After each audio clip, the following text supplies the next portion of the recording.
SpaceX is getting closer to going to Mars as it tests out prototypes of its gigantic Starship nearly every month. The aim is to fly an uncrewed mission to the Red Planet as early as 2024. CEO Elon Musk has said he's fairly confident people will land on Mars in 2026. That's just 2 years after NASA's goal of sending astronauts back to the moon, which is itself a very ambitious timeline.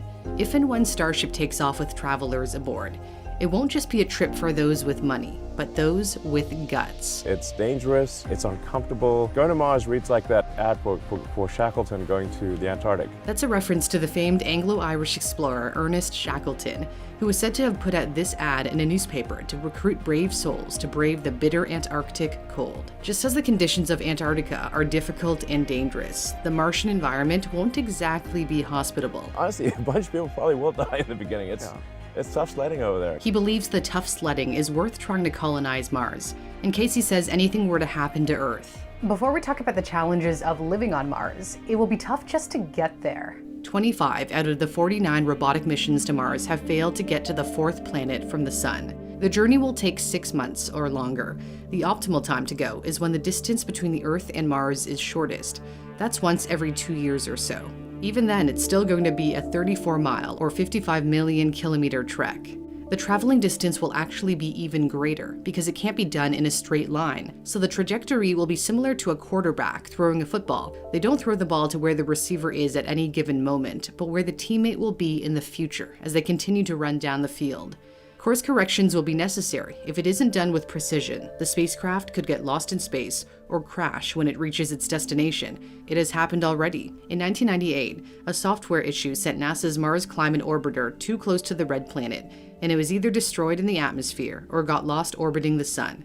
Live communication won't be possible either, because it takes as long as 24 minutes for radio signals to travel back to Earth. So the spacecraft is on its own, dependent on an onboard computer to automate the entire procedure.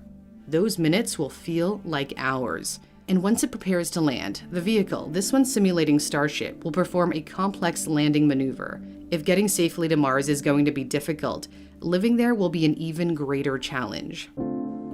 NASA's Perseverance rover that touched down in February has been studying the habitability of Mars and looking for signs of past microbial life. Its cameras captured NASA's Ingenuity helicopter flying in the dusty desert world. Gigantic dust storms resembling tornadoes can cover the entire planet, and the dust is toxic. Most people often assume Mars is hot, but because it's farther from the sun and has an atmosphere 100 times thinner than Earth's, there are huge temperature swings. A daytime high of 22 degrees Celsius or 71 degrees Fahrenheit on the surface could drop to minus 99 degrees Celsius or minus 146 degrees Fahrenheit at night. That thin atmosphere would also expose aspiring Martians to radiation, and Mars has no magnetic field to deflect these deadly rays and particles, unlike the magnetic bubble that protects Earth. Building homes underground would offer protection, or possibly building them above ground with a protective layer of regolith, loose deposits of dust and broken rocks. There's no shortage of that on the Red Planet. And if you step outside without a spacesuit, the low atmospheric temperature would cause your blood to boil. A NASA scientist has compared it to popping a can of soda. You'd fizz to death. The atmosphere is primarily carbon dioxide, so the failure of a spacesuit is a potential death sentence. To get around this problem, NASA is experimenting with trying to convert CO2 into oxygen with a toaster-sized instrument aboard the Perseverance rover called MOXIE. That could one day provide breathable air and could also help to lift rockets off the planet's surface, since propellant depends on oxygen. And of course, the big challenge of living on Mars is figuring out how to get safe drinking water. There are small quantities of water in the soil and as vapor in the atmosphere, but most of it exists as ice. Perhaps the most viable option for the first humans on Mars is to live on their spaceship, using it as a habitable base for the building of a city.